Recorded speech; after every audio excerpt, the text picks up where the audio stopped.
جب آپ اس دنیا میں داخل ہوئے آپ نے لوگوں کو ہنستے ہوئے دیکھا جبکہ آپ رو رہے تھے۔ اب آپ کی باری ہے دنیا کو ہنستا ہوا چھوڑنے کی جبکہ آپ کے آس پاس ہر کوئی رو رہا ہے۔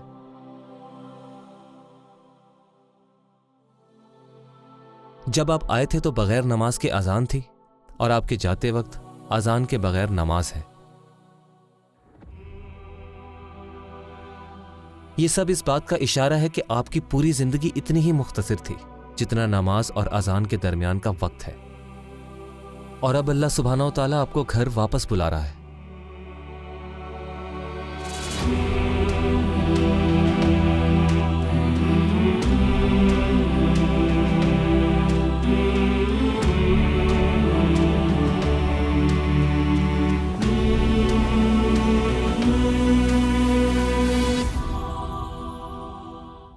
ایسے آپ کی زندگی ختم ہوتی ہے جس طرح آپ کی نماز مکمل ہوتی ہے، جیسا کہ عمر رضی اللہ تعالیٰ عنہ فرماتے ہیں جب وہ کعبے کی طرف دیکھ رہے ہوتے تھے، اللہم انت السلام ومنک السلام فحینا ربنا بالسلام، اے میرے رب تو سلام ہے اور سلامتی تیری ہی طرف سے ہے، تو اے رب ہمیں سلامتی کے ساتھ سلام کر۔ آپ کے گھر والوں نے آپ کو آخری سلام کہا، امام اور برادری والوں نے آخری سلام کیا، اور اب آپ کو امید ہے کہ آپ کو اپنے رب کی طرف سے سلام کیا جائے گا۔ ہر وہ شخص جس نے آپ کا اس دنیا میں استقبال کیا اب یا تو وہ آپ سے پہلے چلا گیا ہے یا اس نے آپ کو آگے بھیج دیا ہے۔ آپ اپنے نئے گھر میں ہیں اور جو عزیز گزر چکے وہ آپ سے ملنے کا انتظار کر رہے ہیں، آپ سے ان کے بارے میں پوچھیں گے جو پیچھے رہ گئے۔ وَلَهُمْ أَشَدُّ فَرَحًا بِهِ مِنْ أَحَدِكُمْ بِغَائِبِهِ، نبی صلی اللہ علیہ وسلم نے فرمایا مومن روحیں آپ سے وہاں ملنے کے لیے زیادہ بے چین ہیں ان سب رشتہ داروں سے جو یہاں دنیا میں آپ کے ساتھ ابھی موجود ہیں۔ ایسے دادا دادی نانا نانی جو پوتے نواسیوں سے نہیں ملے، یا صدیوں پہلے کا کوئی رشتہ دار آپ سے ملنے کے لیے آئے کسی کام سے خوش ہو کر جو آپ نے اس کو فائدہ پہنچانے کے لیے کیا تھا۔ کچھ لوگ ہوں گے جو دادا دادی اور نانا نانی کو اپنے بچوں کے بارے میں بتائیں گے، یا شاید کوئی والدین کو خوشخبری سنائیں گے جو انتقال کر چکے ہوں کہ آخر کار ان کے کسی بچے یا دوست نے اسلام کی طرف واپس رجوع کر لیا، شاید کسی نیکی کی وجہ سے جو انہوں نے کی تھی، یا شاید ان کی موت کی وجہ سے وہ راہ راست پر آئے، اور جن کو اب آپ پیچھے چھوڑ گئے ہیں وہ آپ کو دعاؤں کی شکل میں تحفے بھیج رہے ہیں جو آپ نے انہیں سکھائی ہیں، اور سخاوت جس کی نشوونما آپ نے ان کے اندر کی تھی۔ آپ تحفے وصول کرتے ہیں اور اب ان کا انتظار کرتے ہیں اپنی دنیا میں آنے کا۔ جب راست بازی نسلوں سے آگے بڑھ جاتی ہے تو ہم سے پہلے کے سوالے لوگ ہماری پیدائش کے وقت اور پھر مرنے کے بعد ہمارا اس عالم میں استقبال کرتے ہیں، پھر شاید ہم بھی اپنے بعد والوں کا بالکل اسی طرح استقبال کریں۔ یہ حسب نسب کا ذریعہ نہیں ہے بلکہ راست بازی کی میراث کا ذریعہ ہے۔ تصور کریں کہ رسول صلی اللہ علیہ وسلم آپ کے استقبال کے لیے آ رہے ہیں امت کے خاص فرد کی حیثیت سے، اور شاید آپ اپنا روزہ ابوبکر اور عمر کے ساتھ افطار کریں جیسے عثمان رضی اللہ تعالیٰ عنہ نے کیا۔ سوچیں آپ نے ایک یتیم کی مدد کی اور وہ آپ کی طرف اس محبت سے آ رہا ہے جیسے ایک اولاد کو اپنے والدین سے ہوتی ہے، کیونکہ آپ کے ایمان نے اسے نظر انداز کرنے کی اجازت نہیں دی۔ پر کیا آپ اس قابل تھے؟ اس دائرے میں آنا آپ کے لیے یا کسی اور کے لیے واقعی معنی رکھتا تھا؟ جب آپ کی نیکیاں آپ تک پہنچتی رہیں گی آپ اپنی اس تقدیر سے خوش ہوں گے جس نے آپ کو دنیا میں نیک اعمال کرنے کا موقع دیا۔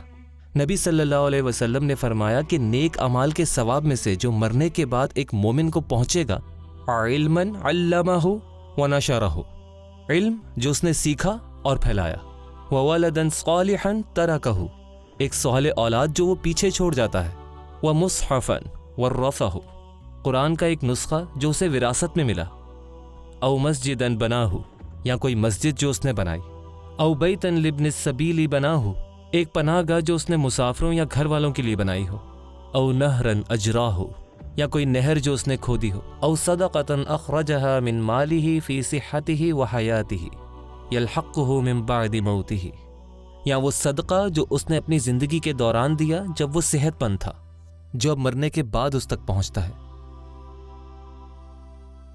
جہاں تک دنیا میں آپ کے اثرات کا تعلق ہے آپ کو صحیح معنوں میں اس وقت تک معلوم نہیں ہوگا جب تک آپ اس کے تمام گواہوں کو نہ دیکھ لیں حشر کے دن۔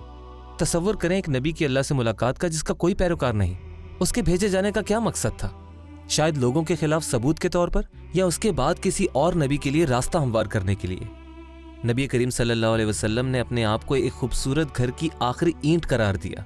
ہر اینٹ پہلے بھیجے گئے نبی کی نمائندگی کرتی ہے، کیونکہ انسانیت کی تعمیر کے لیے ہر ایک اینٹ درکار ہوتی ہے، اور ہر بیج جو آپ نے اس دنیا میں بویا ہے وہ کم سے کم آخرت میں اجر کا ذریعہ بنے گا، لہٰذا بیج بوتے رہیں۔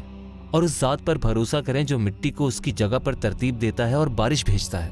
ایک وقت آئے گا آپ کو احساس ہوگا کیا یہ سب اس قابل تھا؟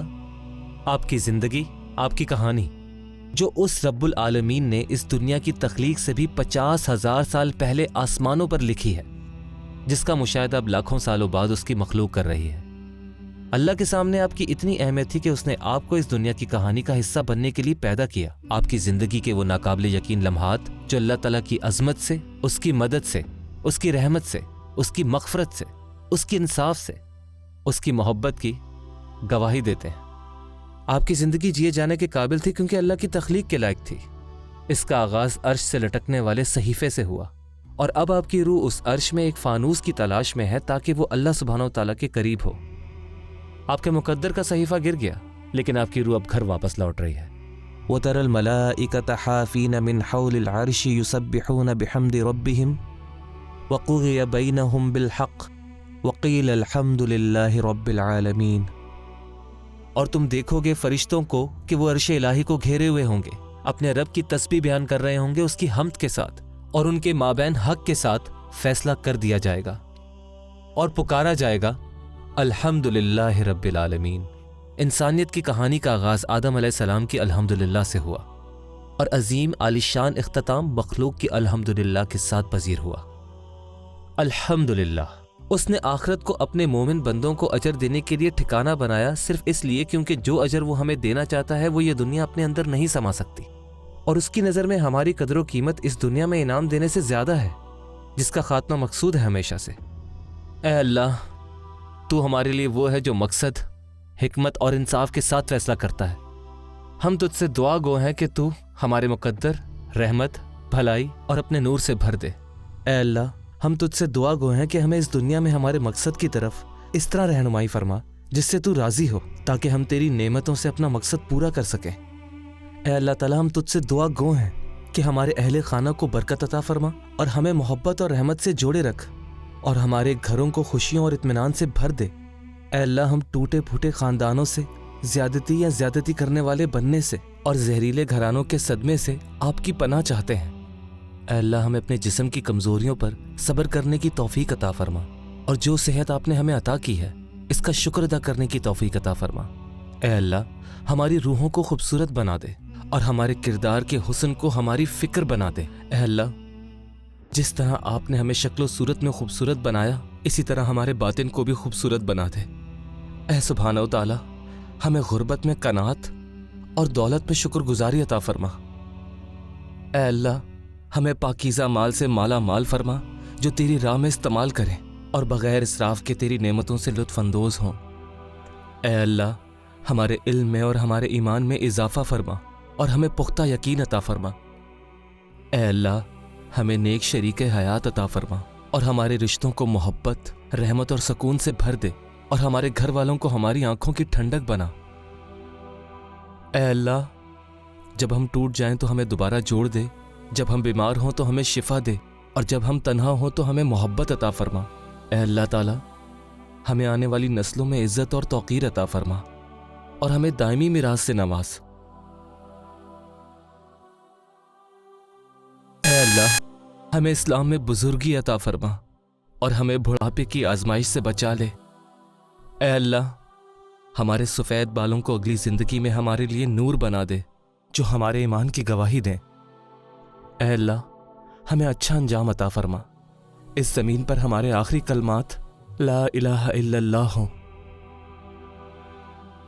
اے اللہ، دنیا بھر کے مومنین کے دکھ دور فرما، ان کی ضرورت پوری کر دے، ان کے قرض چکا دے، بے گھروں کو گھر عطا فرما، بیماروں کو شفا، مصیبت زدہ لوگوں کو راحت دے، ان پر ظلم کرنے والوں کو روک دے اور ان پر ظلم و ستم ختم کر دے، گمراہوں کی رہنمائی کر، ظلم کے اندھیروں میں رہنے والوں کو روشنی دے۔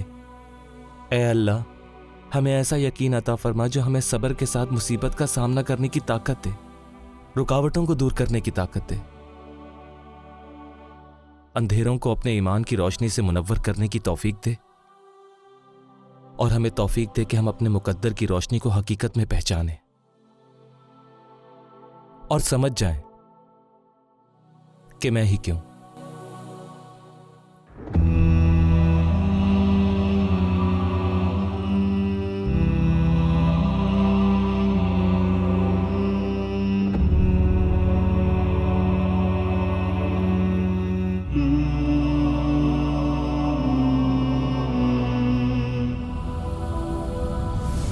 قل لن يصيبنا إلا ما كتب الله لنا هو مولانا وعلى الله فليتوكل المؤمنون